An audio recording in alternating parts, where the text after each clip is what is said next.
this evening. This is our regularly scheduled Board of Education meeting on May 11th, 2022.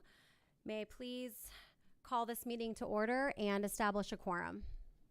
Board President Sarah Hines. Yes. Board Clerk Tess Arthur. Yes. Board Members Seabury Nockbar. Yes. Board Member Anne-Marie Rosen. Yes. Board Member Carl Palestrini. Yes. Is there another agenda, Hank? I'm going to share it. See if Ann and I share the agenda. Thank you. Okay, I'd like to notify our audience online that the open session will be broadcast on YouTube and available for viewing. And with that, we'll move on to agenda item C. May I please receive a motion to adopt the agenda? Motion to adopt the agenda? I second. Board President Sarah Hines. Yes. Board Clerk Tess Arthur. Yes. Board Member Anne-Marie Rosen. Yes. Board Member Carl Palestrini. Yes. Board Member Seabury Nockbar. Yes. All right, agenda item D, we'll go ahead with the Pledge of Allegiance.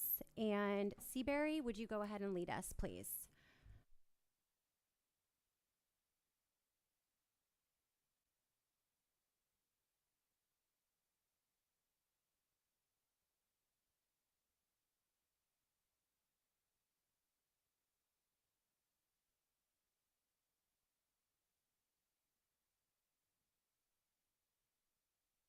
All right, thank you, Seabury.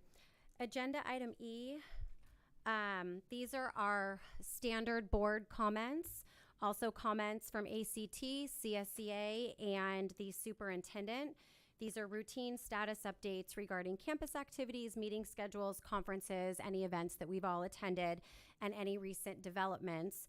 And we're going to go ahead and start the Board of Education updates this evening with Dr. Knight. Thank you. And I do know Hannah's in the middle of quite a few AP tests and spring activities, so I'm not sure she'll be joining us tonight. Let me start off with kind of a few events and celebrations, and then I'll go through some of my topics. Was able, since our last board meeting, to visit the Carmel High School open house. I know some of you were there. Was really great to see the high school open up again after COVID and see a lot of current 8th graders walking around, as well as other high schoolers looking at different clubs, talking with staff. Many of our teachers were there, a lot of parents, and that was a great event. We also had our final student advisory committee meeting for the year, and we got a lot of great feedback about what worked for our students, what didn't work, how they want to meet next year. We were able to give out certificates and had a good celebration to end the year. We finished our last budget roadshow down at Captain Cooper, and I held a staff town hall on the district office organization moving forward, as well as put out a Q&A for our staff with that. Attended the county, Monterey County Department of Education Staff Awards, where we had 3 classified staff members and 1 certificated member win county awards. Also attended the Csca Region 10 Awards, where Tricia was awarded the Confidential Employee of the Year for the region on Friday night. Want to thank our board members that joined us for those, as well as other staff members. Last Friday, I had an opportunity to meet with all of our special education staff across the district here in the library. We had about a 2-hour meeting, just kind of hearing about all the great things that they are doing with our students, as well as things that they think systemically as a district we could be doing to make their lives a little easier. That day I also met with a couple parents and a member of the Eslan tribe to begin building that relationship that the committee talked about, educating our students and our staff moving forward on the mission, on the Padre, and so we're starting to work on how we are going to start educating our students and staff about the history of our community. Director Rosen and I had a chance to visit River Elementary this morning. Was great to walk around and see the students. The older kids were doing testing, but we got in a lot of the younger kids' classes. And it was great to see Mary Robinson, who I think we all know is retiring, but her joy in the RTI system that they're doing there, which is probably the best that I've seen in quite a while, and she was just so excited at the growth a lot of the kids were making. So that was fun to see. And then was able to spend the afternoon, and I'll let Sarah talk a little bit more about this. I think it's in her report, but the Carmel by the Sea Rotary Day for our high school students was great. Today is also the California Day of the Teacher and National School Nurse Day. And last Friday we celebrated School Lunch Hero Day, and next week we celebrate Classified School Employee Week. So you might remember we did some resolutions a while back, and I sent out a letter to all of our staff early this week just celebrating all the things that are going on this week for students. For staff. Let's see, a few things that are going on in the district right now. I had the opportunity to participate in a recent interest-based bargaining training with both bargaining units, ACT and Csca, was facilitated by both legal counsel and CTA. And I think we had a great 2 days of just making sure we move into negotiations this year in an interest-based model. And I know Bill and Lisa are both here. I just want to thank them for the collaborative relationship that we have.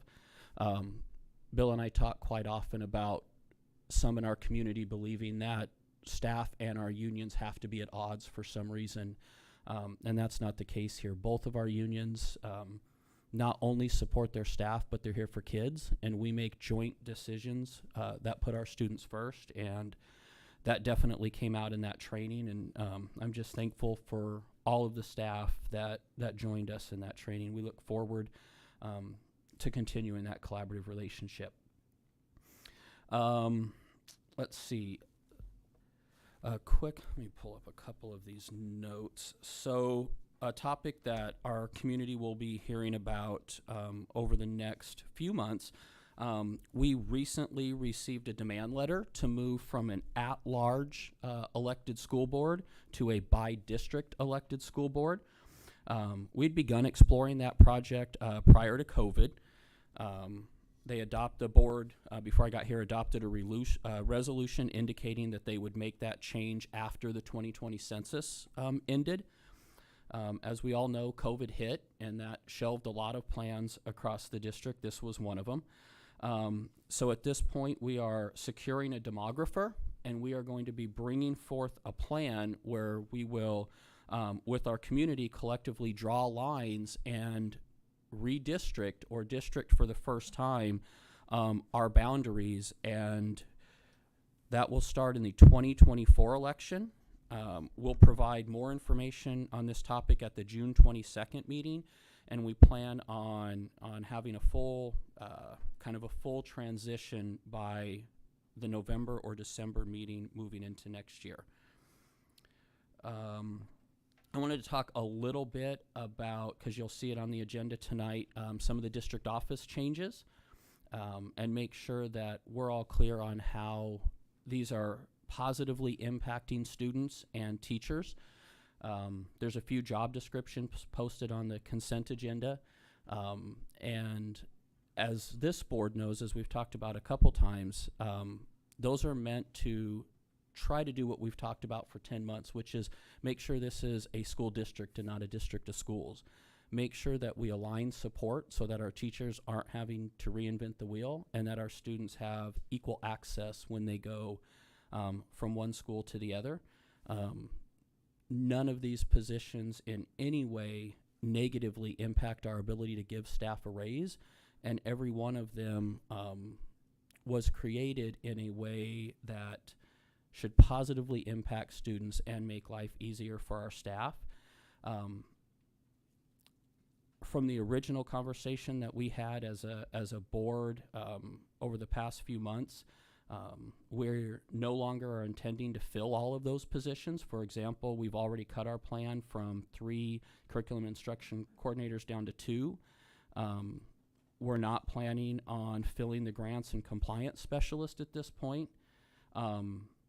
So we're going to try and slow down a little bit, get the deputy superintendent hired, and see if they can absorb those duties, along with our business office. And so our central office next year will actually be smaller than it is this year.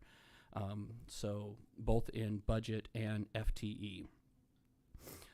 Finally, I just want to address late start. I know we've got a lot of folks in the crowd here, and I think we all know we've had a few requests to agendize late start again. I believe that I've fairly clearly addressed and want to reiterate that we're moving forward with the engagement plan and a goal of bringing forth a recommendation in December of 2022.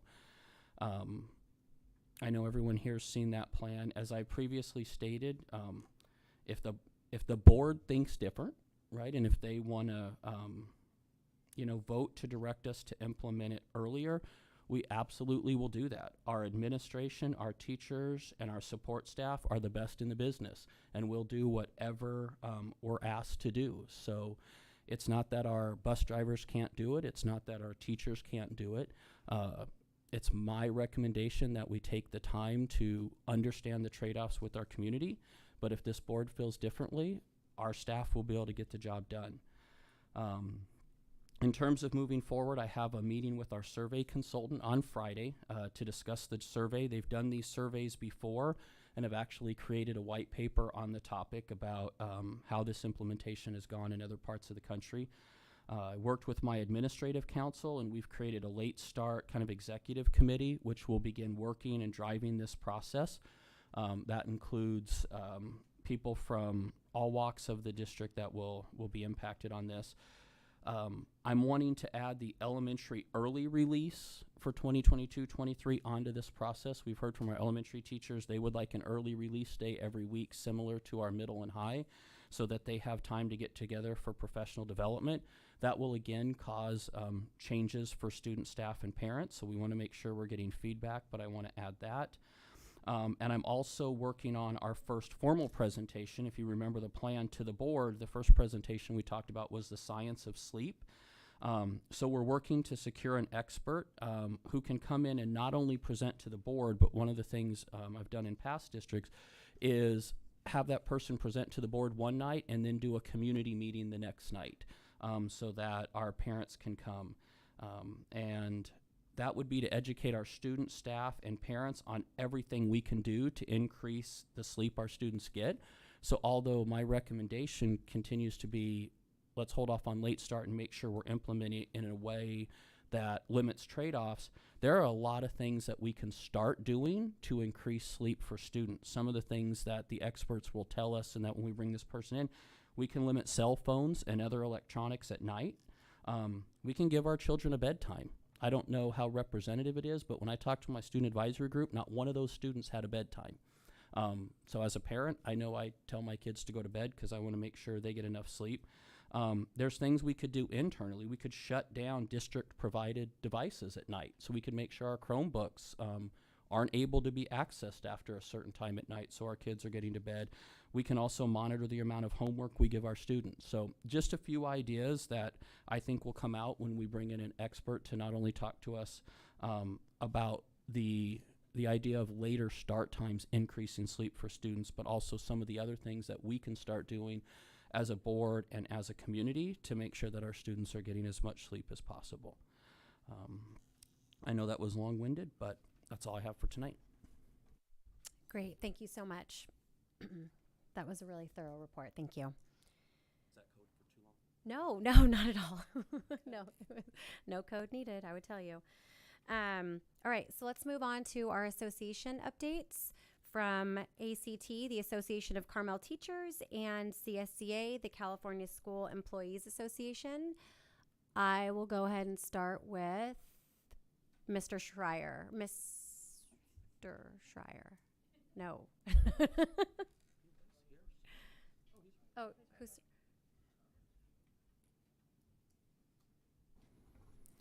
Good evening, everybody.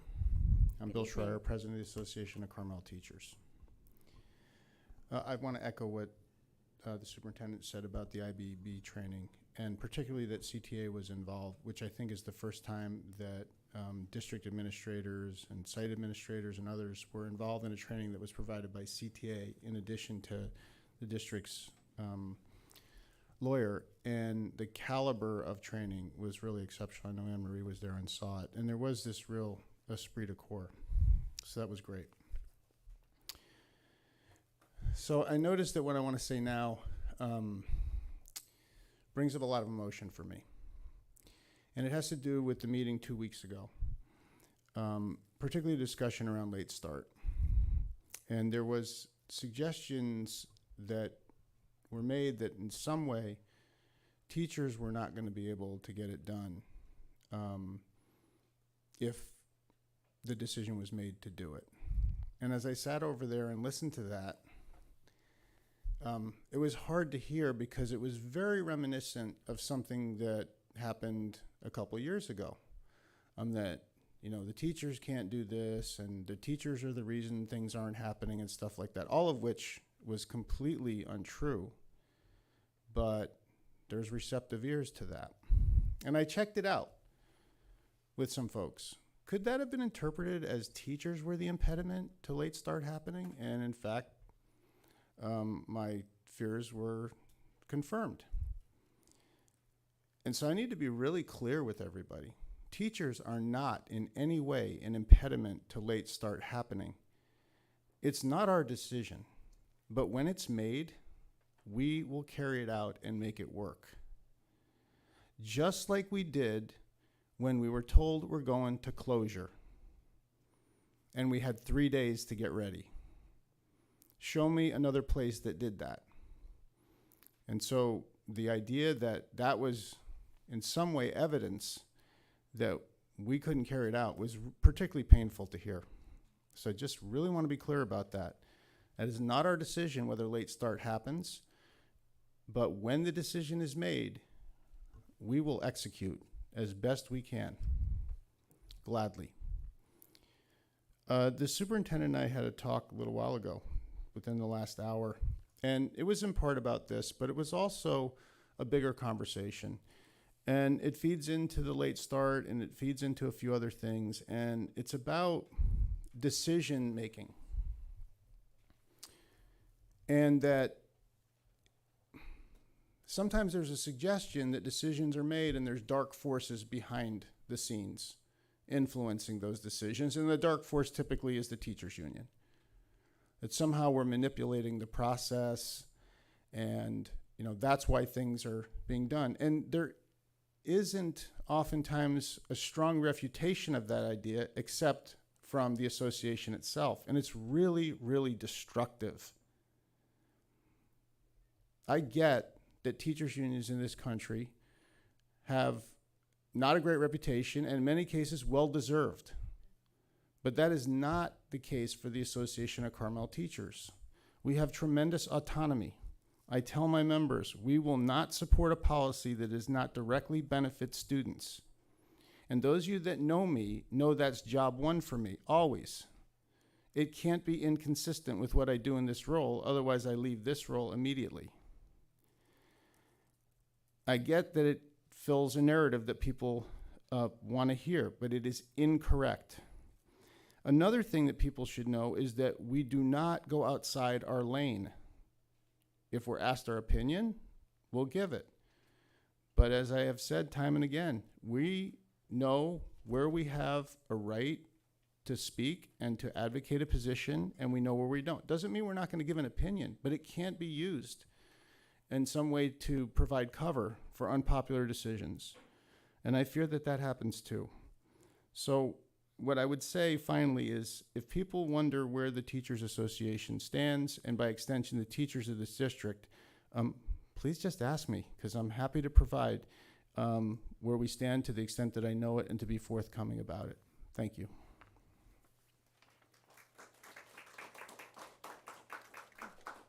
Thank you so much, Bill. Hi, Lisa. Hi. Oh, I'm very short. It's not the first time I've noticed that. I want to start with telling you what the mission statement is for Csca, the Classified Student Employee or School Employees Union. And that is to improve the lives of our members, students, and community. And as we head into the week of the classified staff, which is next week, I want to use this opportunity to do a shout out to the hardworking people that keep our schools running. So I've sung their praises before. You've heard some of this, but I want to do it again. People who work behind the scenes in our schools change students' lives just like teachers do, in ways that are just different from teachers. We get to know students while driving buses, while cleaning hallways and reporting attendance, while pulling weeds and scheduling meetings. We tutor students, which Ted got to see me do today in my office. And his homework is still sitting on my table. We help them when they're sad or sick. We spend time with them when they're overwhelmed, and we show them what it means to be a compassionate adult in today's world, which, as we all know, can be very challenging.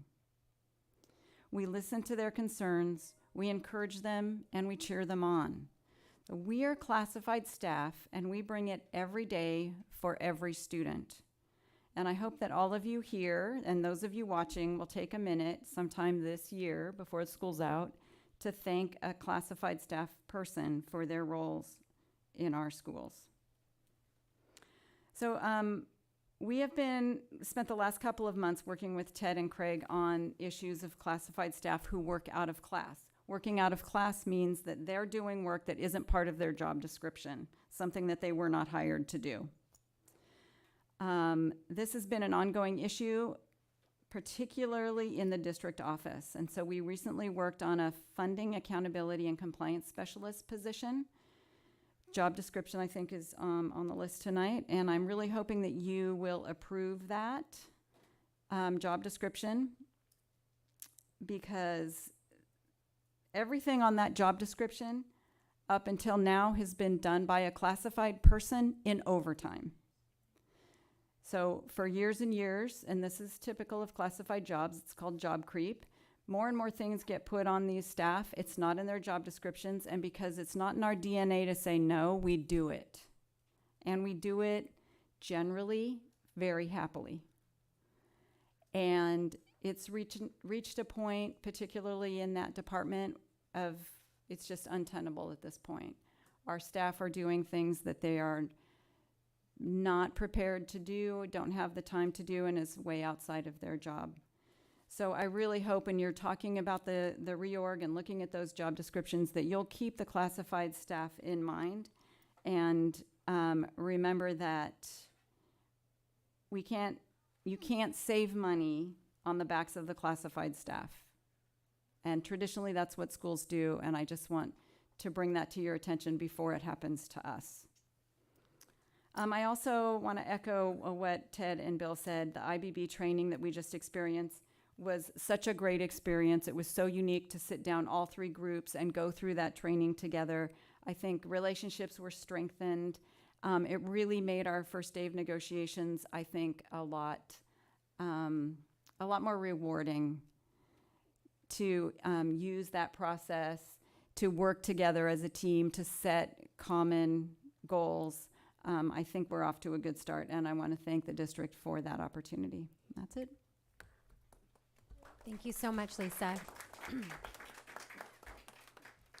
And thank you, Bill and Lisa, for all that you do for ACT and Csca. So thank you for those report outs very much. So with that, we'll move to any updates that our student representative might have. Hannah Philly. Sorry.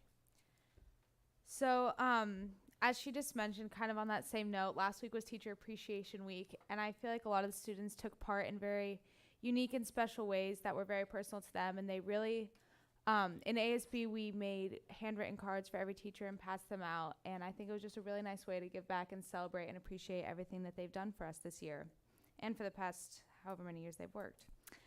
And also this week, spring sports came to a closing. We have track and volleyball heading to playoffs, which is tomorrow. I'm going to the game in Santa Cruz. It's going to be very, very exciting. And I think everyone's really just enthusiastic about that around campus. And then we have the dance show next week and the singer-songwriter show this Friday, which I'm also going to both of those. And I know that they've been working really hard and playing. I think there's going to be a couple teachers playing and people from the middle school also coming, so that'll be a really special integration there.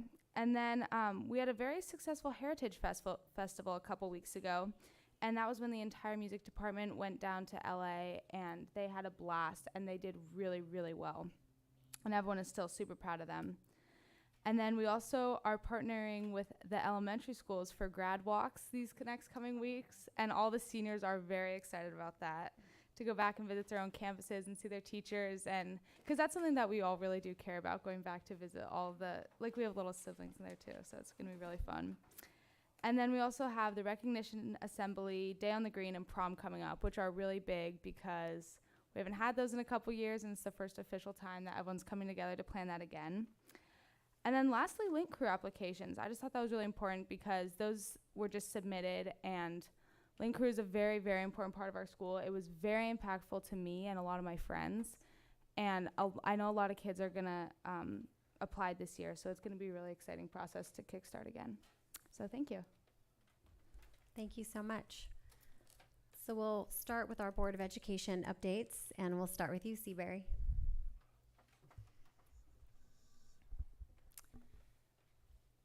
So I was able to attend the Carmel High School open house. What a phenomenal event. Just fantastic art display in the theater. It was great to meet some of the teachers in person and have some good conversations with them. It was really quite a good show, and it always makes me very appreciative of the opportunity my kids have to go to this district. I also was able to contribute to the Carmel Middle School Teacher Appreciation Luncheon, which was super sweet. I was at the Habitat, and I dropped off some goodies. And it was quite a spread. And so I hope it was well received, which I'm sure it was. And I hope it's very much acknowledged how much we appreciate the teachers and the staff. And Lisa, thank you for highlighting the differences that many people that are behind the scenes make. And I've had personal connections through my time here at the district, working with both teachers and staff, and I can't tell you how grateful I am for always the contribution that you make to my family. And then I want to respectfully make a statement. And I'm trying to really do this out of respect because I really appreciate the amount of time and energy that many people, including our superintendent and all of the staff at the district office, have made.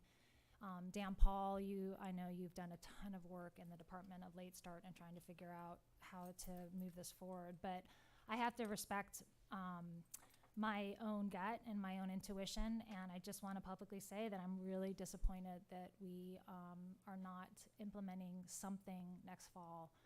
I understand that there's a process, and I respect that process, and Ted, I know that you really feel like we need to make sure that the impact of Late Start is minimized as much as possible, because I'm a working parent, so I understand that need to ensure that our students out in Csca and down in Big Sur, and the parents that are going to be the most impacted by Late Start are on board and aware. So I really do appreciate you slowing that aspect down, but I don't believe that that is as major of an impact as we are doing to our students. And I'm very saddened that we are not able to try something just with our high school students in the fall.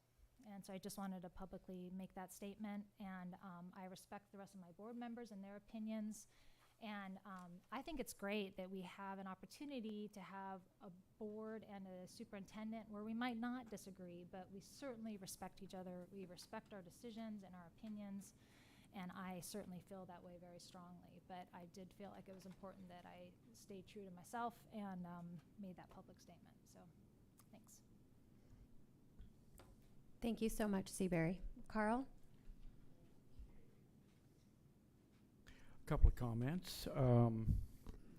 River School, of course, I went to their May Day celebration, which is really cool. Got a chance to watch my grandson, Nicky, in the 2nd grade, doing the cowboy dance. The only guy that had his cowboy belt fall off in the entire event. But then again, it's the same guy that showed up on Pajama Day on the wrong day. So, he's very consistent. I just want you guys to know that. I, too, had a chance to go to the Rotary Club Scholarship Awards today, and it's quite a show. And I think the amount of scholarship money was about $86,000, maybe. I think, Ted, that was what was said. But it was old homework week for me because I've been going to this thing for a long time, and I think they forgot to take my name off the list, and so I keep showing up, which is good. But anyway, that was a good thing. Did get a letter from one of our parents, in fact, Lavina Warwick, about the late start. And the reason I'm going to mention it is because it was very well written, and she kind of got me on the issue. I was there the last time we addressed this issue. It was 2016. And I was board president, and of course I said, you know, this is something we absolutely would love to do, et cetera, but we can't figure it out. And at the time, we couldn't. And I'm not so sure right now how exactly we would do that. But I did want to give her a shout out. She's right. I mean, it's been on the table for a long time. That's the takeaway message that I got from that. And it was also very considered in terms of, you know, understanding the logistics and why these kinds of things happen. So I just wanted to say, hey, thanks for that. Anybody that wants to send something, you know, I really appreciate it. I want to hear it. I heard both of our representatives tonight, and I'm hearing on the classified side, Carl has a deep love for classified people, and they know it. Custodians, groundsmen, you name it, secretaries, et cetera, and so on. One of the things she mentioned tonight is the compliance coordinator. And quite frankly, I had a bit of a hand in talking to Ted and saying, this reorganization package is pretty big. Is there anything we can look at a little more carefully? Well, that one caught my eye because the other half of it is grant writer to bring money into the district. And when you have a $72 million plus budget, it, to me, writing grants for more money when every other school in Monterey County doesn't have any is not something that I was real wild about, to say the least. I can understand why it was structured that way, to make it maybe a full-time position, but there's a little more to it than that. My suggestion is you've got a reorganization, you've got a bigger curricular staff with an assistant superintendent. Ted, can we find a place somewhere where this could get done? Maybe not in the classified domain at all, for all I know. I got to say this, I really appreciate Ted listening to me on this. I do, because, you know, I mean, it's not that it wasn't well thought out. I just think the package itself is sizable. And so I was kind of looking for some places where I thought we might do things a little differently. And one of the things I did say to Ted was, if we can't work it out, come back. Come back to us, you know what I mean? If you get a whole new crew coming in, a whole new team. So let's see what he can do. And, you know, I don't know what Ted can get done, but probably he will figure it out. And when he does, he'll come back and, you know, let us know. So anyway, I just wanted to clarify that. It wasn't just kind of trying to lay anything on classified people. Also, Bill Schreier is correct. If it's not up to the teachers to raise concerns about issues that we are going through right now, whether it be reorg, late start to probably a little more since it really impacts what they're doing. But it's up to the board to be dealing with those issues, not the instructional staff. It's not their job. And I'm not one to ask them to do that. I think that's out of their job description. We hear it, but at the same time, it's what happens here is on us, right in front of you. And so I'm going to leave it right there. Thank you, Carl. Anne Marie? Hi. I want to thank my 4 people who've been sitting here in the front and inspired me to push a little harder and see a little bit more and do a little bit more. So thank you for the renewed oomph in my experience here as a board member. I went to the classified and certificated awards, and I have the wonderful brochure and all the teachers. I wanted to mention a couple of people. Pat Stadelli, who Carl at one point in time thought he and I should share a portable in the middle of nowhere, which was very interesting. It was a grand idea. hmm and then he's a wonder. Pat Stadelli is amazing, so I have to say there. But I want to go over the people who were not the headliners who won the awards, but were nominated. Ellen Hall from Big Sur, Jillian Tishio, Pat Stadelli, of course, won it. Brian Handley, who was nominated. Elizabeth Chilton, Elaine Eldridge won the award. And let's see, we have Carolyn Sinclair, who my daughter played soccer with, so that was special for me. Julia Fausti, excuse me, and Dave Klein. What amazing group of dedicated people that are working with our kids directly. It's amazing what they do, and they get accomplished every single solitary day. I can tell you that teachers work harder than any group that I have ever seen. A lot of people say, hey, they only work 9 months out of the year. They put that, 9 months, and they squish their whole entire year in that 9 months. So you really have to give a hand to them.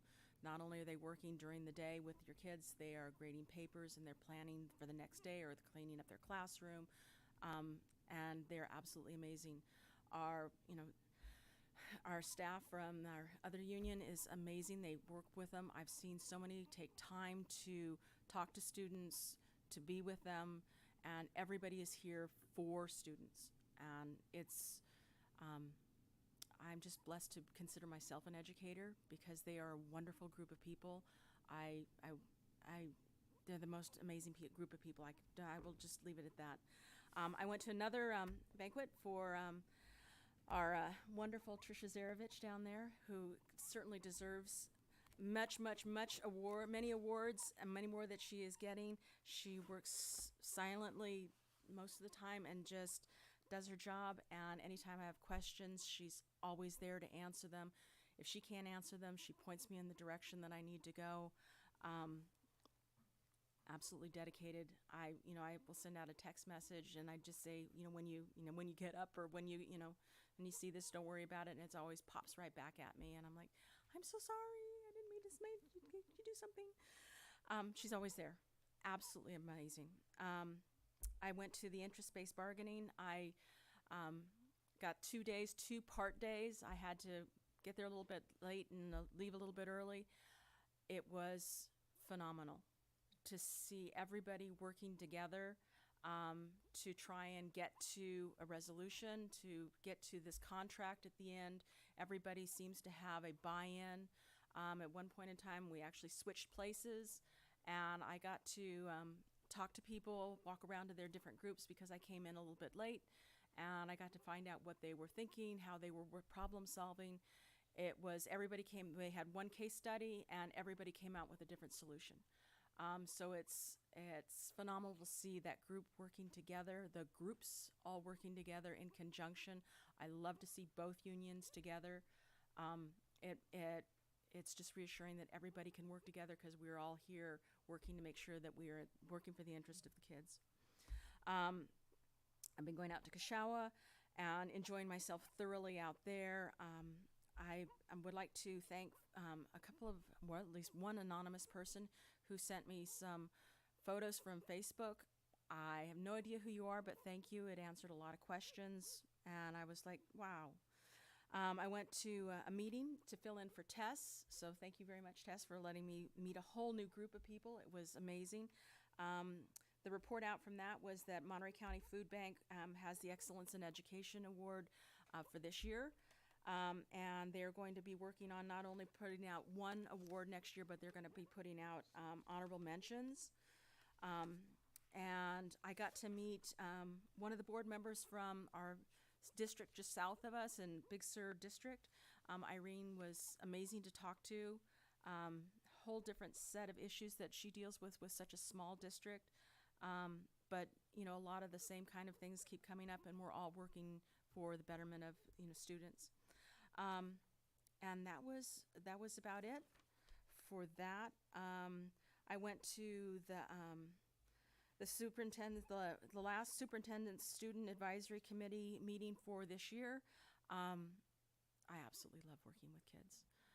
They were amazing. Their ideas, the creativity that came out of them, the maturity that came out of that group, the ideas that they were trying to produce, and they were knowing that they were being forward-thinking, that whatever that they were putting into place was not going to be benefiting them necessarily, but they're looking 5 years out the road to making sure that the people that are, the students that are coming in behind them are going to be benefiting from what they're doing right now. It was absolutely exceptional and just inspiring to me. I will leave it at that. I went to River School today, had a fabulous time. I love all my songs. I've got my little, my dinosaur song, Terry Pterodactyl that I love dearly. And I did see your grandson's desk. He wasn't there though. I don't know where he was. It was like Carl when you were a principal, it was sort of like trying to find you. So it was the same thing. Chip off the old block. It was wonderful. I only got to see kindergarten to third grade. Everybody else was in testing. I did get to see where they're going to be putting the new portables out there. I had a couple of questions. Immediately, I got answers to that. It was so fun to see an elementary school campus. I love being with little kids. I had an absolutely inspiring meeting with John Lyons. Thank you very much. I love talking education and speaking about it with him, and he enlightens me all the time, and he says that I enlighten him. I don't know how much I enlightened him, but he enlightened me and brought up some relevant points. And I also found the 2017 Health and Wellness Committee meeting that was sent to me anonymously also. And all these slides came up from all the past board meetings from November of 2016 to February of 2017. And a lot of the same issues are coming up. And sleep was one of them, but it wasn't the main driving factor. I think sleep is very, very important. I've been doing a lot of research on it. And I would like to thank all of the scholars that I have been reaching out to, who've been providing me with a lot of information. I think there's a lot that we can do in the immediate to address sleep for our students while we try to figure out whether late start is the way to go for our district or not. So thank you very much for everybody who's been emailing me or calling me and talking to me. Thank you. Thanks, Anne Marie. Tess? I'll be a little brief, but first of all, I have to comment on Carl. This is the first time I've seen you bring notes to a meeting. He's been writing them. And Hannah, I have to say that I so appreciate your updates because you are exactly why I'm personally a board member, because I love the kids and I love hearing it from your perspective, and that is just such a bright spot and you're really going to be missed. So I'll be sad to see you go. I just want to, Anne-Marie took a lot of my thunder because I also went to the MCOE dinner, and it was extremely well attended, and it was nice seeing these people finally get honored because they've been dealing with a pandemic, and this is the first time they've really gotten to be celebrated publicly in front of the whole county.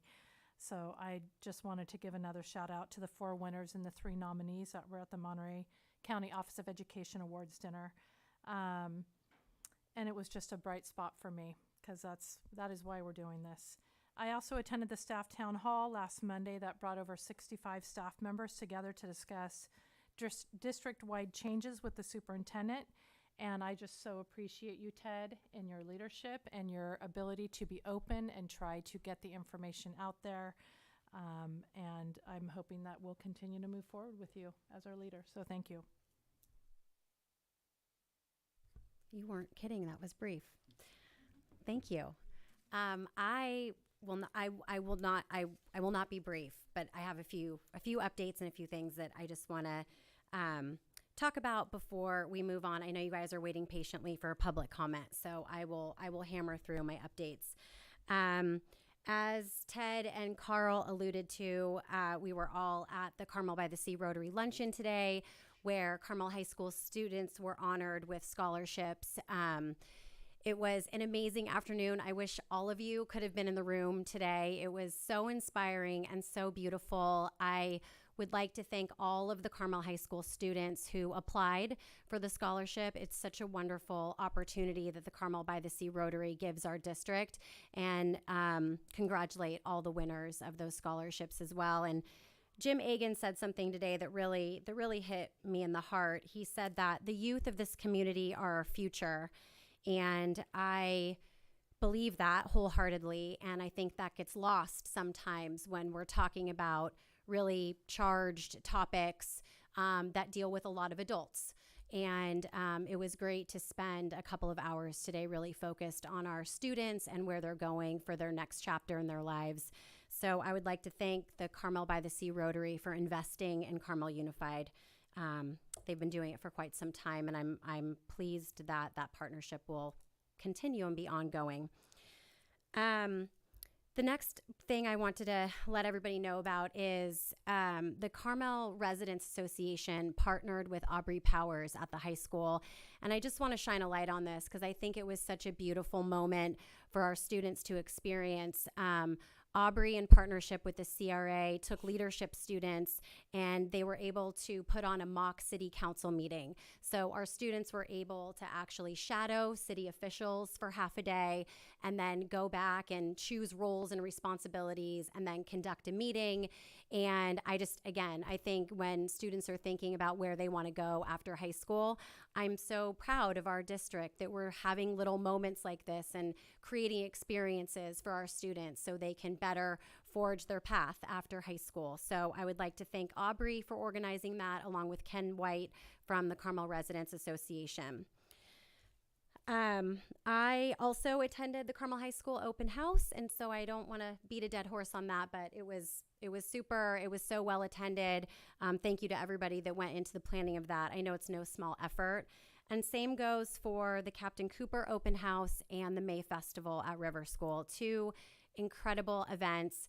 It takes a lot to pull these events off. So I just want to thank the staff at River School, the parents, the kids, and the same goes for Cooper. It was a beautiful afternoon in Big Sur, and I know the staff really put their heart and soul into the open house and the performances. So thank you. There's too many people to name, so they know who they are, but thank you all so much for all that you give back to this community and our students specifically.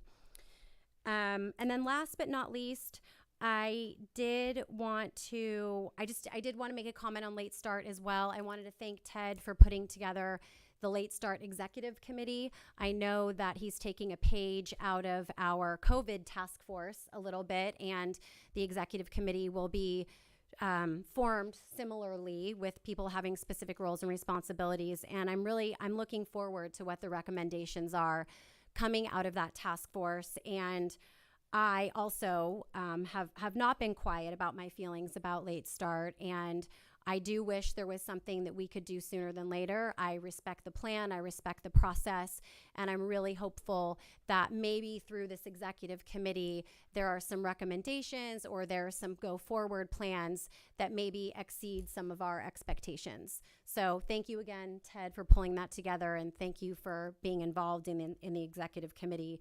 John and Bill and Patty, I know a lot of Lisa, I know a lot of you will be involved in that. So thank you in advance for your time and effort on that topic. And with that, I will go ahead and roll right into public comment. Again, if you'd like to speak, please make sure that you've chosen a number. I'll be calling those. Public comment, this is where members of the public may address the Board of Education on closed session items and open session items and topics that are within the board's jurisdiction. So I'd like to make a note that we are not going to revisit public comment as we move through the agenda. This is our one and only moment in time for public comment. Members of the public attending today may provide a comment during this session of the board meeting. And I would just like to remind everybody that the board is committed to remaining a respectful and productive environment where we foster a culture of civility, where we can all have productive discussions with one another, and that everybody feels to express their opinions. So each person speaking will be allotted 3 minutes, and we will go ahead and start with number 60.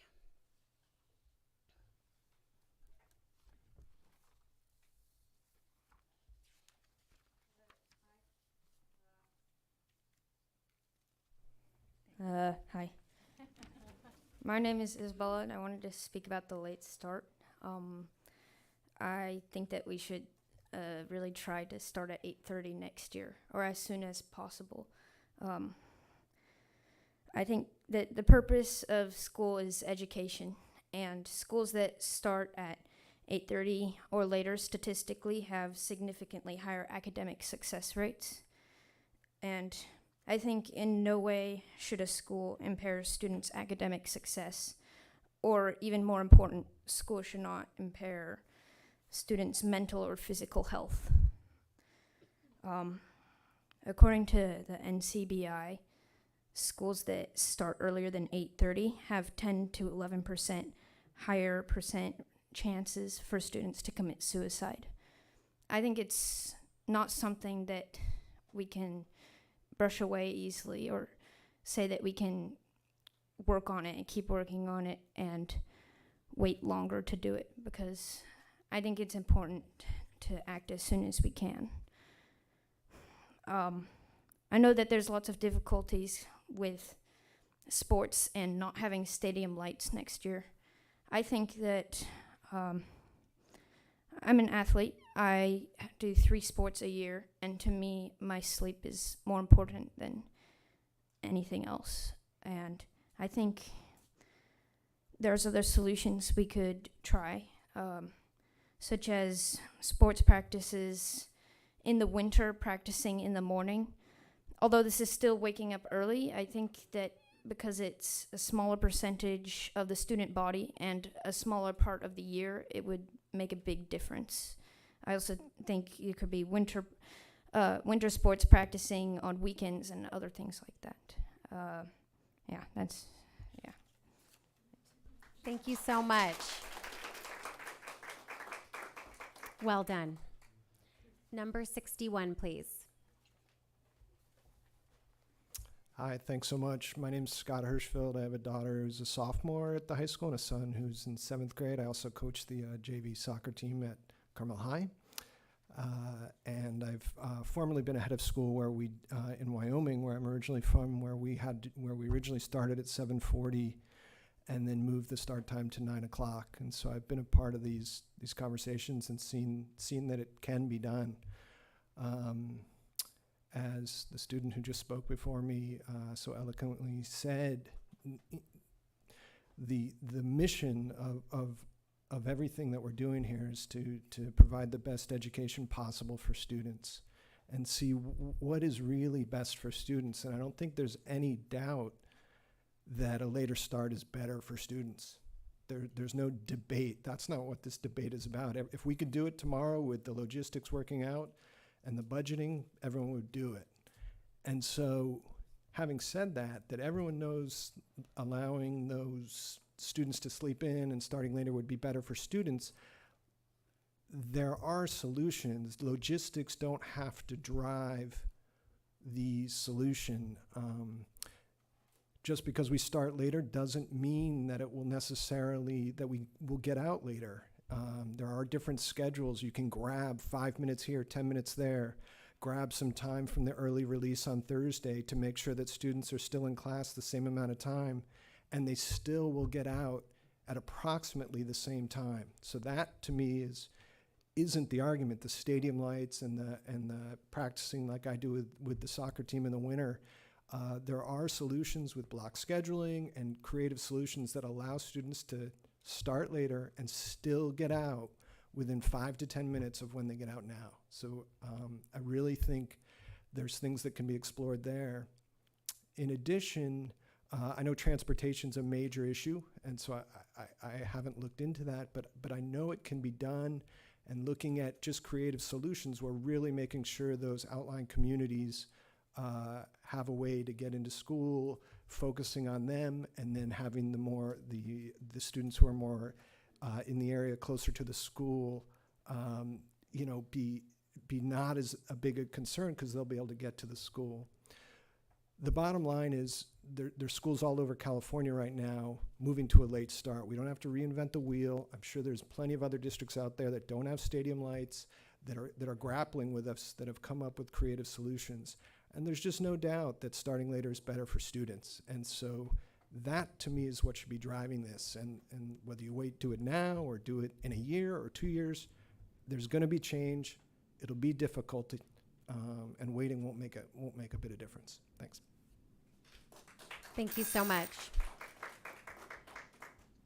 Number 62, please. Thanks, everyone. I'm Sam Melton. I have 2 daughters, one at Carmel High, one at River, and I attended school here quite a ways back. But and also, I'm a local emergency physician. I actually think I'm going to keep it brief because everything I was going to say has just been said most eloquently by, I believe, Bella. I'm a proponent of the late start. The data is pretty overwhelming to the point that American Academy of Pediatrics has released a policy statement back in 2014. The CDC has weighed in. And obviously the California State Legislature and the governor have weighed in advocating a late start. And I think that just to echo one point, I want to thank Seabury and Carl and just kind of echo what they said. But the one point I would kind of drive home is that let's not sort of be cavalier about the negative effects of sleep deprivation.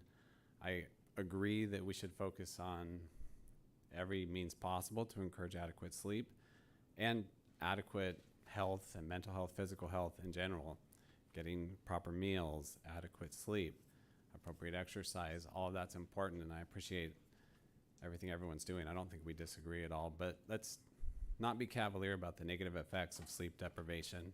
As an emergency physician, I know those all too well, so it's kind of near and dear to my heart, and it does affect mental health. The data proves it, and so it's urgent. This is an urgent problem, and I know there's a lot to think about. We're sort of a weird hybrid of a rural and urban community. We don't really meet the definition of either one. We're a unique district because we're so large geographically, so I understand there's all sorts of difficulties to implementing this, but I don't think we should wait any longer than absolutely necessary. Thank you. Thank you. Number 63, please.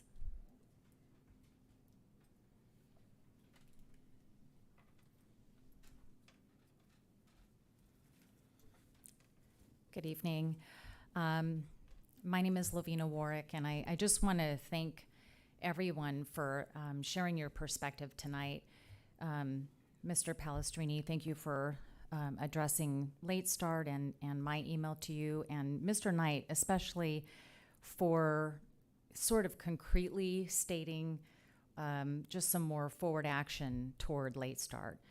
I wanted to say to you, Mr. Knight, that I really wholeheartedly understand that it must be just challenging to come into a position that has had a lot of turnover the last several years, and just the disjointedness that must bring.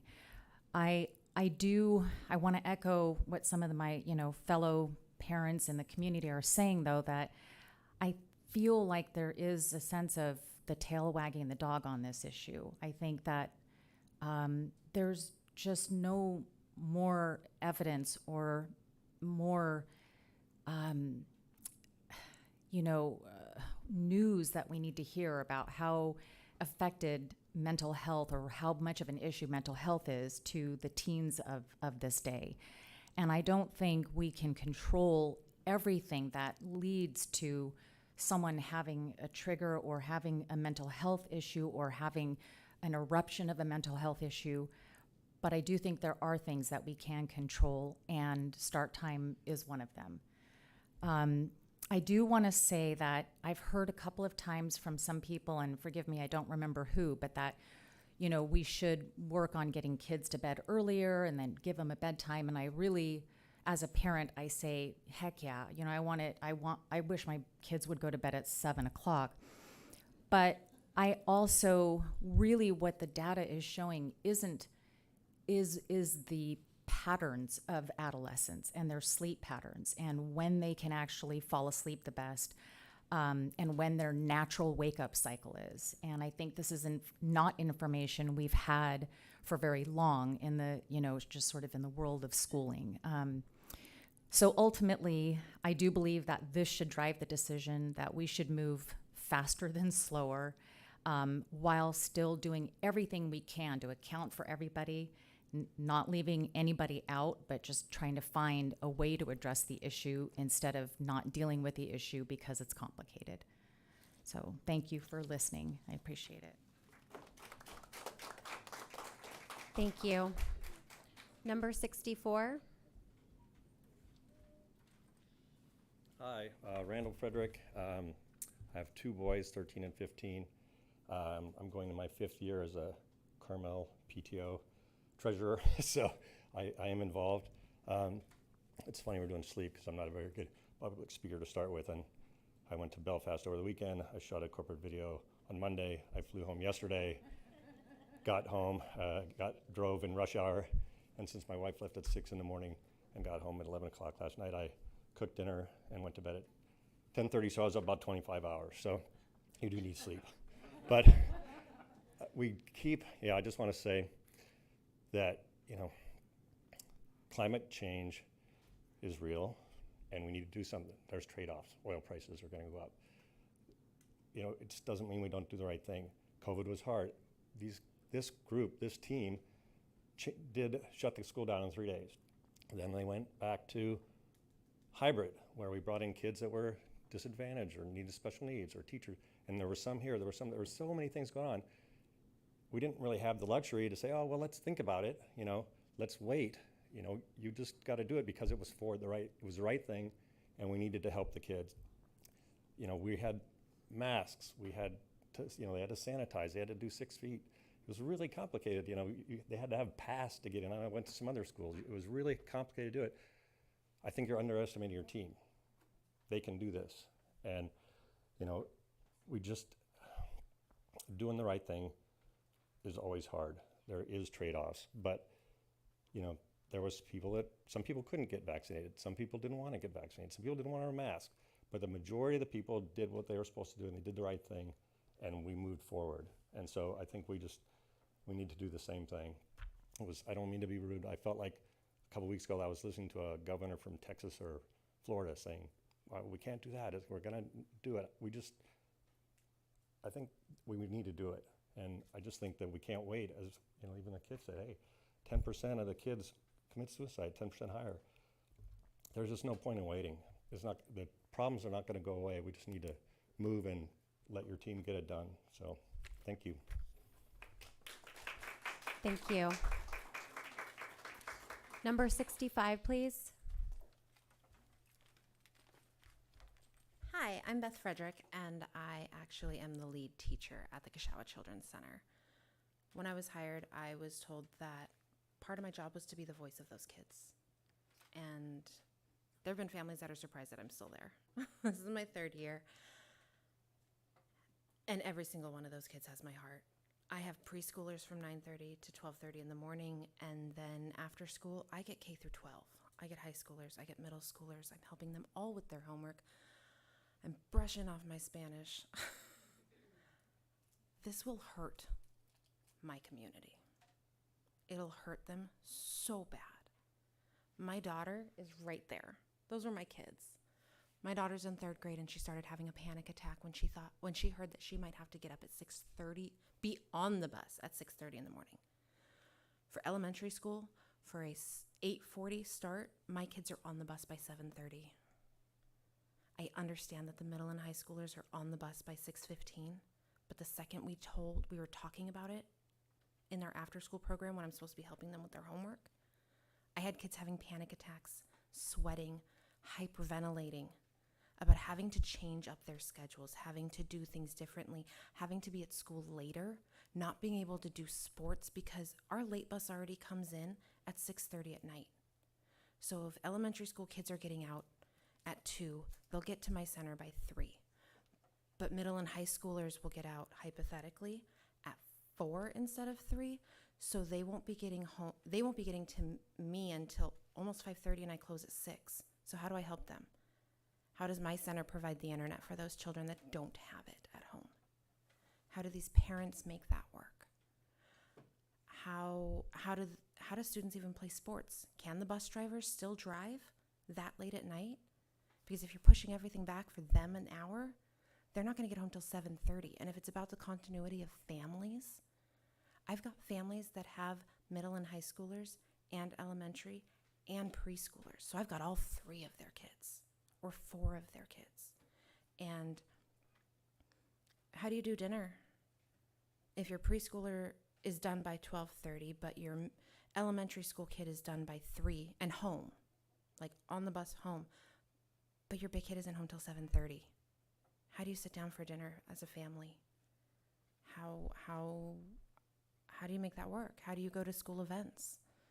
My kids out there are freaking out, and I don't have an answer for them. And I know none of you guys do. But I told them today that I would be here to speak for them because that's what I was hired for. And I might just be the crazy lady with the blue hair that lives up on the mountain, but I'm their crazy blue-haired lady up on the mountain. And I'm their voice. Thank you so much. Number 66, please.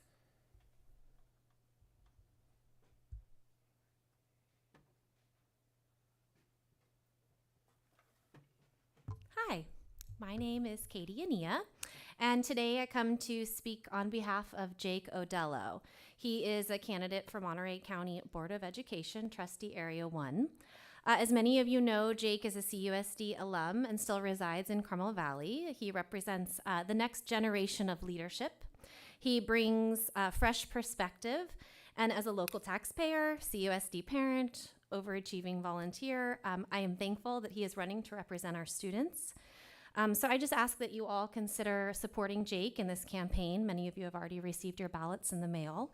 And if you haven't had an opportunity to chat with him or learn about him, he's holding a town hall meeting tomorrow at Carmel Youth Center at 5:30. So I just encourage everyone here, everyone listening or watching to take the time to meet and talk with him and see what he has in store for the students of Monterey County. That's all. Thank you. Thank you. Number 67, please.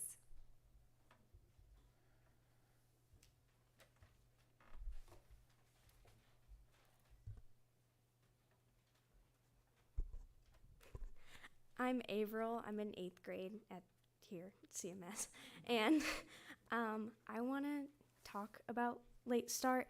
And, okay, so I was researching it, and I watched a TED Talk. And the sleep researcher, her name is Trixie.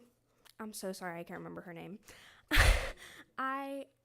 She commented on the fact that waking up a teenager at 6 in the morning is the same as waking up an adult at 4 in the morning.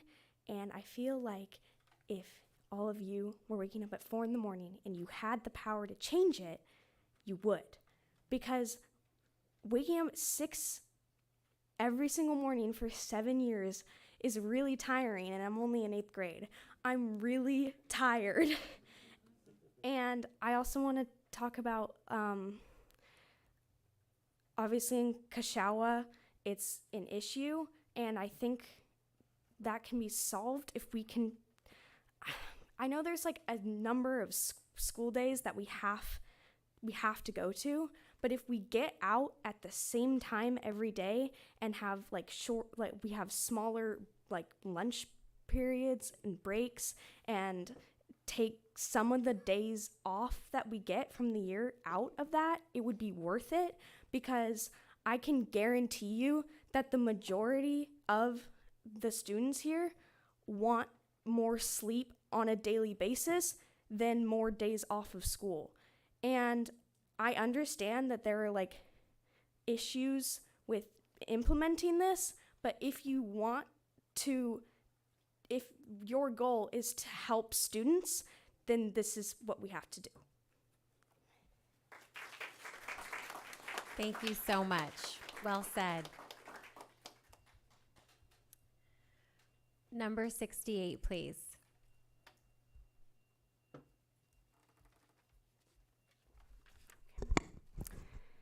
Hi, good evening. My name is Carolyn Sinclair, and I'm the health aide at Captain Cooper Elementary School. If you're able to make it to our Cinco de Mayo and open house last Friday, or if you were at the Carmel Dodgers baseball game at Dampier last Saturday, you may have heard me psychotically cheering for my kids, and I sound like one of my 5th graders. I'm getting ready to give the puberty presentation, so please bear with me, because this is important. I'm here because our elementary health team would like to talk in regards to the scheduled hours for the upcoming school year. This year we were granted an increase due to the demands of COVID, and most sites were given 1 to 3 additional health aides. We've been told that in addition to losing the support of these health aides, who were temporary, some of our long-term health staff will have their hours cut back to what it was pre-COVID. Unfortunately, this is just not sustainable and does not make sense for the health and safety of our staff and students. At all of our elementary schools, we have at least 1 diabetic or 1 student with a chronic condition. At Cooper, we have 1, the other 2 elementaries have multiples. This requires an all-day availability. On a good day for our diabetic, it requires a minimum of 5 blood sugar checks, 2 to 3 meals that we watch and supervise and make sure they're eating everything we've just given them the insulin for, as well as the actual insulin distribution. Unfortunately, a good day is not very common. Most days involve giving corrections. If their blood sugar is dropping, we have to give them a snack and we have to wait, make sure their blood level gets to a sustainable level so that they don't pass out. If it's too high, we have to give them a correction so that it goes down and they also don't have any internal issues. Our lunch times and breaks are frequently interrupted to be able to give this care, and unless there's somebody that's thoroughly trained to back us up, we really don't get to leave campus. This is the case for most all chronic conditions as well as just diabetes. As the COVID cases and guidelines ebb and flow and change, now, like we all know, we're being hit with a wave of mental health issues. And the health staff, we are often the triage for that. It's great to have the counselors on site full time, but a lot of the time, the headaches or the stomach aches, it's anxiety driven and it's manifesting, and usually after a rest in the health staff office, or if they can confide in us and tell us what's going on, we can navigate them in the right direction. I'm running out of time, so I'd just like to end and say, I'd like you all to seriously please reconsider giving all of our long-term health staff the hours so that we can continue to efficiently and effectively serve our sites, serve our students, serve our staff like we have been. Thank you. Thank you so much. Number 69. Hi, I'm Ludmila Nelson. I'm the school nurse at Tularcitos.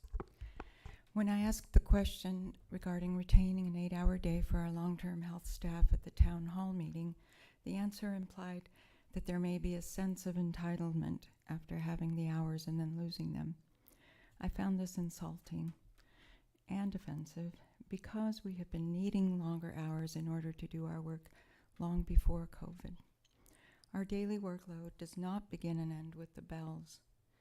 Before COVID, the number of days we missed breaks, lunch, and stayed over on our own time to finish up the day's work was significant. My office averages 20 to 25 students per day, often more. Although most visits are for minor things, each one requires time to assess, treat, communicate with teachers or parents, and to document. The assessment is critical and often requires time to talk with and observe students and to determine the best course of action. We nurses are often the front line in identifying students who need support with social or emotional needs, and we work closely with our counselors to ensure that students receive the help they need. In addition, when the counselor is not available in the moment, as often happens, we become the safe place, the buffer, the holding place. We help that student pull through and provide the support they need. Besides first aid care, there's much ongoing work, such as care for students with chronic medical conditions, seizure disorders, immunization, tracking, annual puberty education, community communication with teachers and parents, vision screenings for IEPs, 504 meetings, et cetera, et cetera. There's a lot more I can mention. As so many of our staff, we stepped up when we were asked to, taking on extra tasks, extra hours, amid ever-changing protocols and requirements. We stepped up, and now we're asking you to step up for us to help us to do our work effectively as part of the CUSD team. Thank you. Thank you very much. Number 70. Hi, I'm Melissa Anderson. I'm the nurse at River School. So I'm here to touch on what my nurse at Tular and health aide at Captain Cooper was saying, that this is regarding our health team and the need for additional work hours. Just for a little history, previously to COVID, our health team worked 6.75 hours a day. This barely allowed us to cover the school day and required us to work well beyond our hours, missing lunch and breaks most days. This year we were granted an 8-hour workday and given a full-time health aide to help support. In regards to increasing our hours, this was long overdue. Like Mila said previously, we always spent extra time just meeting the needs of our students. It was requested by both my principal, Jay Martin, and our health team supervisor, Rick Lopez, to continue those hours into next year. The request was immediately denied to my principal, Martin. I've asked Superintendent Knight, and I've heard the comment that freedom was given to determine the needs at the site by the principals, which was the need and request by my principal on my site. I reached out to Superintendent Knight via email on April 5th about our reduction in hours. He responded 3 days later asking if I was interested in discussing this further, which I replied that I would, but I never received a response. So now with, in addition to my health team partners, we're requesting some of your assistance in this matter. At the staff town hall that occurred last week on May 2nd, Superintendent Knight said that the data wasn't there to support our need to remain at 8 hours.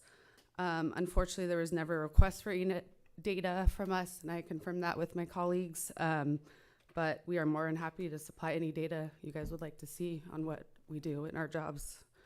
Because I think you would all be shocked at how many students, staff, and parents we assist on a daily basis. Since starting in 2015, chronic medical conditions have significantly increased. My office sees, similar to Mila, around 20 students a day. That's not including the round care clock for care for our chronic conditions, such as diabetes. This year has thankfully allowed us to be more present for our before and after school care programs. And now they depend and rely on us to be there to help support the needs of the students at that time, which those programs have significantly increased as well. One of the opportunities we've had is to have more communication with parents, which, as you can imagine, at elementary school, there's a high need for communicating with our parents. And then for more flexibility to attend meetings like 504s and connect with staff on medical needs. Our goal is to provide a safe and healthy environment for our students and staff. We have heard the emphasis across the district on the need for wellness. I'm almost done. Having the medical needs we do, increase in social emotional needs, which, as mentioned before, often manifest in a physical matter. And COVID will continue to add to our plate in the foreseeable future. We have all addressed the school hours, and we would just like, since we haven't received a response, if you guys can, if the board can step up and assist us in the matter. So, thank you. Thank you so much. Number 71, please.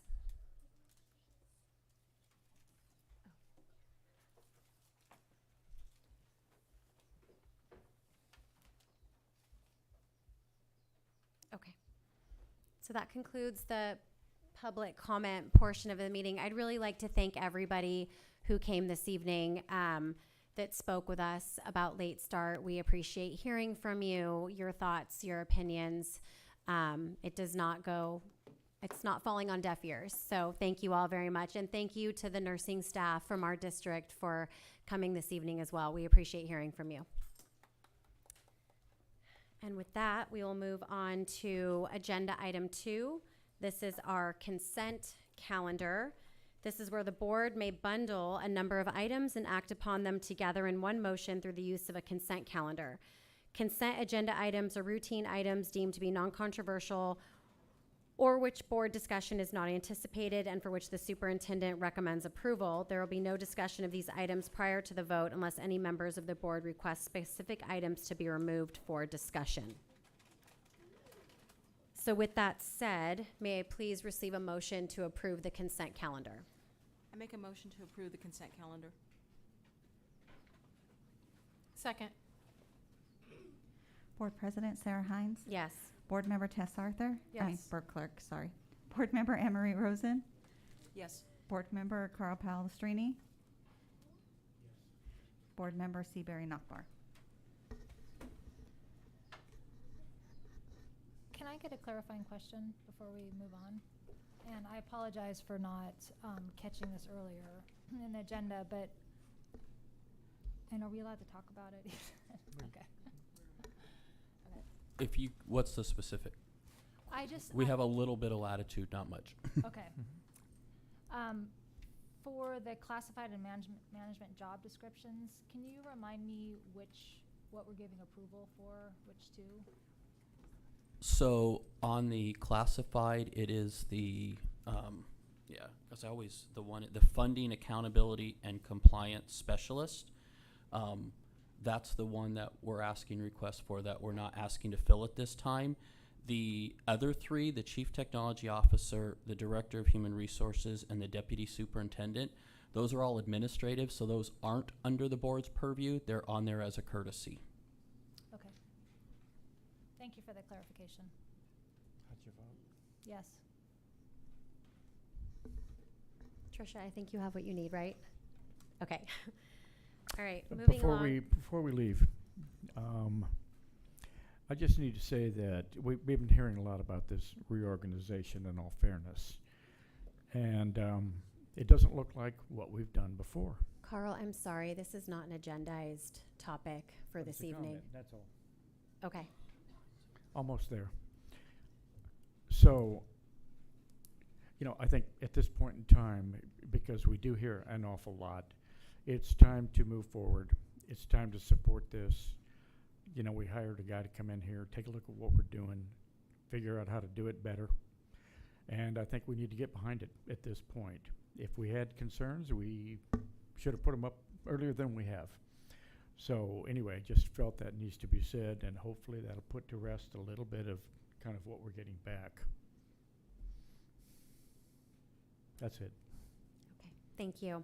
Agenda item 3, these are our action, discussion, and information items. So we'll start with agenda item 3A with Dan Paul. This is resolution number 22-08, authorizing the superintendent to execute deed restrictions. And just for my board members, this will be done via roll call vote. Okay, this is a deed restriction to allow us to start using the replacement well that we drilled at Carmel Middle School. The restrictions have a couple of key components. We can't make any additional connections. We couldn't connect the property we purchased a couple years ago because that wasn't part of the original connection for the original well. We have to meter and report the use, and we're limited to 37 acre-feet per year of use. And we have to abide by water efficiency rules for the well itself. It's only for irrigation. It's not potable water. We don't treat it.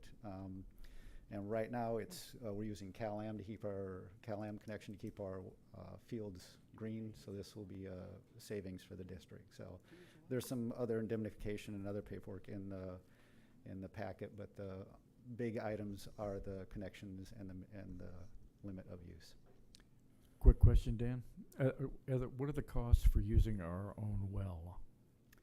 So it only costs us the electricity to run the well, so it'll be a minimal cost. It has the potential to save us $25,000 to $30,000 a month that we've been spending on CalAm water. But that's it, just the electricity? Yep. Okay. There's no further permit fee or anything like that. Good. Are there any other comments or questions for Dan? Yeah, Dan, and I know I had asked this earlier, but just if you wouldn't mind just stating again, so my comment was, you know, like, we are in a drought, in the middle of a drought, and I understand that we have to maintain what we have. But have there been any discussions about how to get out of this perpetual cycle where we're draining our aquifer and putting a lot of money towards watering, which is, again, just not a sustainable future? Yeah, we've actually, there are things happening throughout the district. One of the things athletic director did this year was worked with his teams to have all of lacrosse at the high school. And that was a significant savings. It's not at the middle school, but normally in about November, December, we start working on the fields out at Valley High to get them green and the grass growing. We only grow during lacrosse. This year we didn't have to do it. That was a significant savings in water. And the other things we've done at the middle school is over the past couple of years, we've installed high-tech controllers on all the irrigation systems. So they're weather-based. And if we have rain forecasts, it will automatically shut them down. We'll get a call on a weekend that we have a water leak or a water line has broken or something's happened, and the guys can, on their phone, shut it down before they get to the site. So even the sprinkler heads, we change out to a more efficient model. So the crew is very good at looking at every opportunity, and you know, we're at the end of the sports season. What they'll start doing is dialing back the irrigation to keep the lawns right at the edge of green. And it's kikuyu grass, you can't really kill it, so. Yes. But they try hard to save, and I know the goal at some point is, you know, in our master plan we showed artificial turf. We had an opportunity or a recommendation for artificial turf. But to do all of that in 2019 dollars was about $72 million. So yeah, it's expensive, and there's a lot that goes into it. So Dan, is there any recapture rate since we're so close to the aquifer itself here? In other words, what just out of curiosity, it may be a technical question, but is it, you know, in terms of the actual water going back into the aquifer, because it can't all stay up? It's a closed loop system because we're putting the water right back into the aquifer we're drawing from, and we irrigate at night, so you're losing a little bit to irrigation, but I think we did a calculation when we did the well that this is essentially a closed loop system. You're recharging the aquifer because it doesn't move off site. Gotcha. Thank you. Isn't there also an offset from the fact that we're using natural ways to cool the ambient temperature along our buildings rather than having to pump in air conditioning or some kind of other ventilation system? Is there some benefit from having the actual natural grasses and things? Definitely. You'll see a temperature decrease because the natural grass, because the artificial turf, people love it, but it'll get hot, and you get a heat sink effect where it just keeps building on itself. I had also heard that the artificial grass has sanitation issues with the fact that it captures that moisture in there.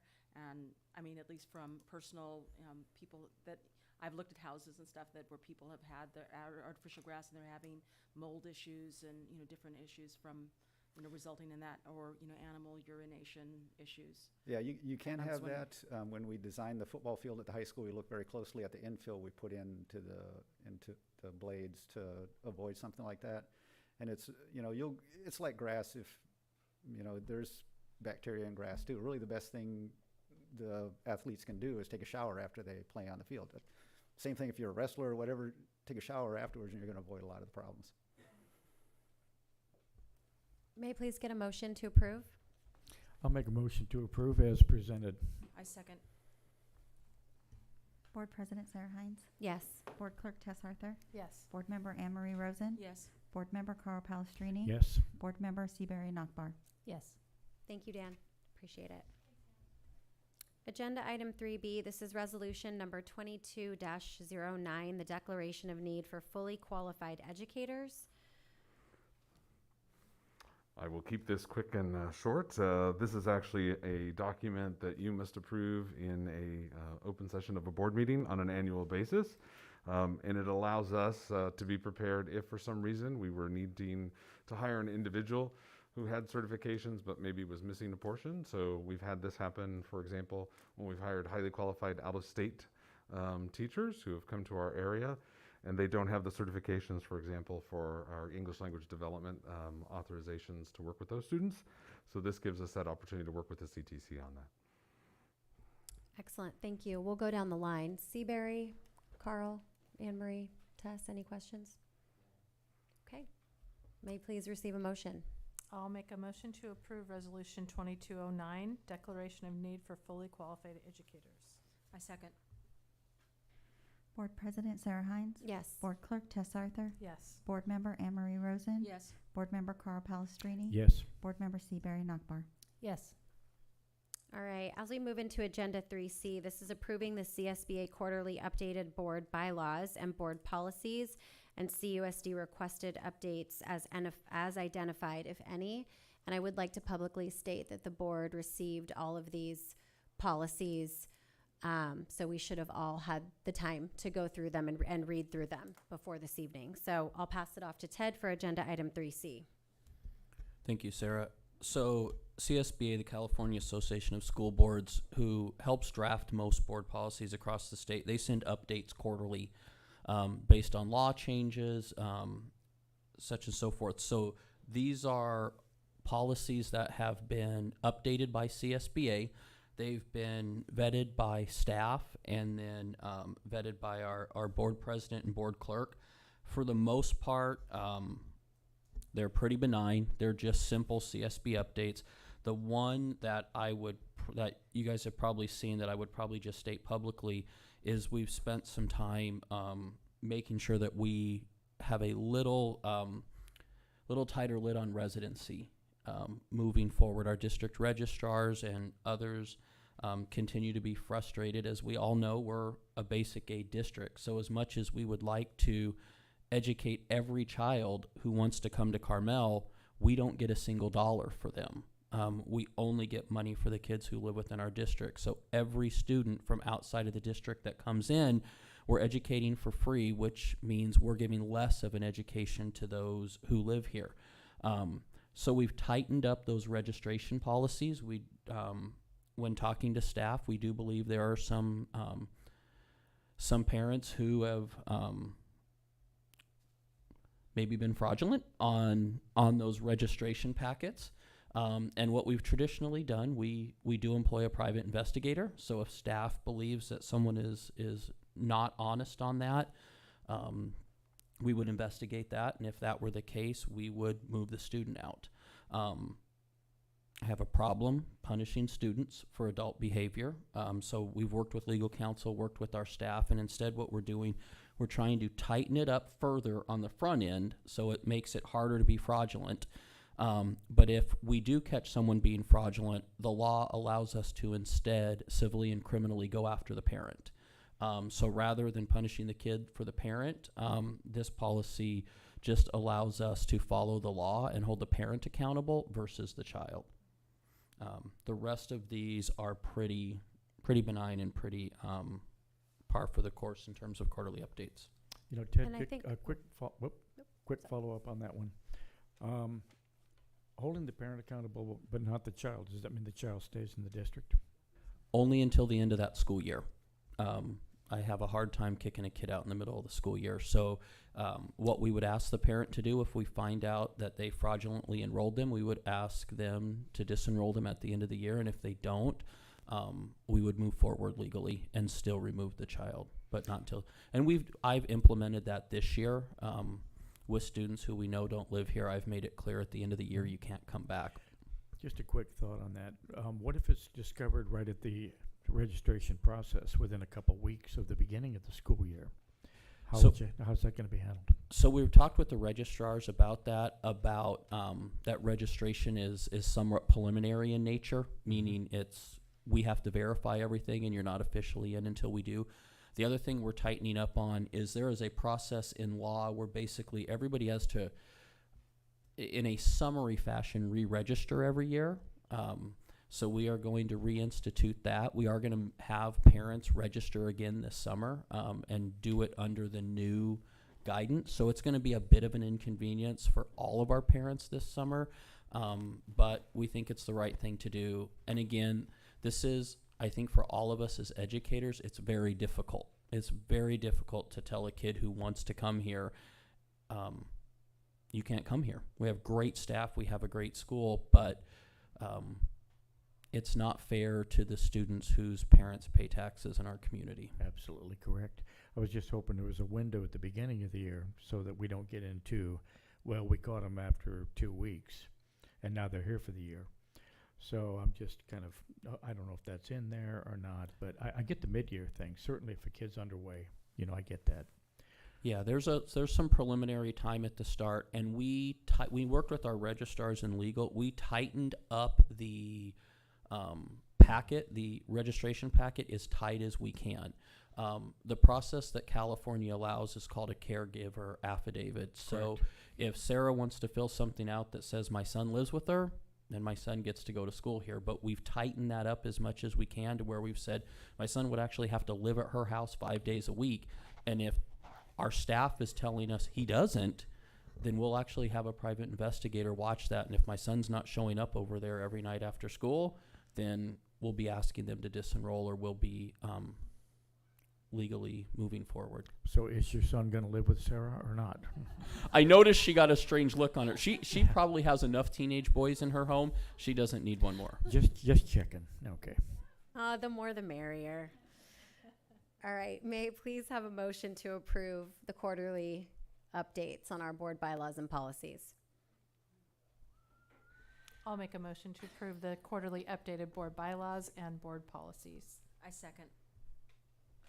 Board President Sarah Hines. Yes. Board Clerk Tess Arthur. Yes. Board Member Anne-Marie Rosen. Yes. Board Member Carl Palestrini. Yes. Board Member Seabury Nockbar. Yes. All right, moving on to agenda item 4. We are going to adjourn to closed session. Show's over. So before adjourning to closed, the board will identify the following items that will be discussed. Agenda item 4A is a conference with labor negotiator pursuant to Government Code 54957.6. Negotiator Craig Chavez regarding ACT, CSCA, and non-represented groups. Closed session agenda item 4B, public employee discipline, dismissal, release, complaints pursuant to Government Code 54957, subdivision B1. And lastly, 4C is public employee performance evaluation pursuant to Government Code 54957, superintendent. And just as a friendly reminder to the public, this is our standing closed session agenda item that will stay on there. So with that, we will adjourn the open session, and we will probably not see you when we come back. Thank you for being here.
Seaberry's.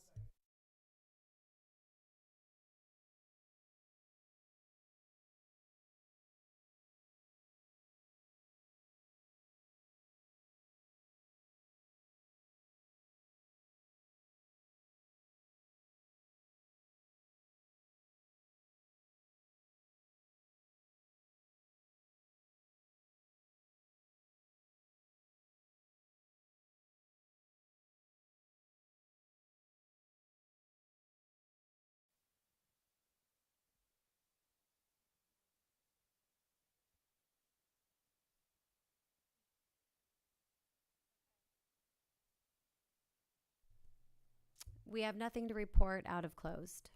Thank you for joining us this evening. Meeting adjourned.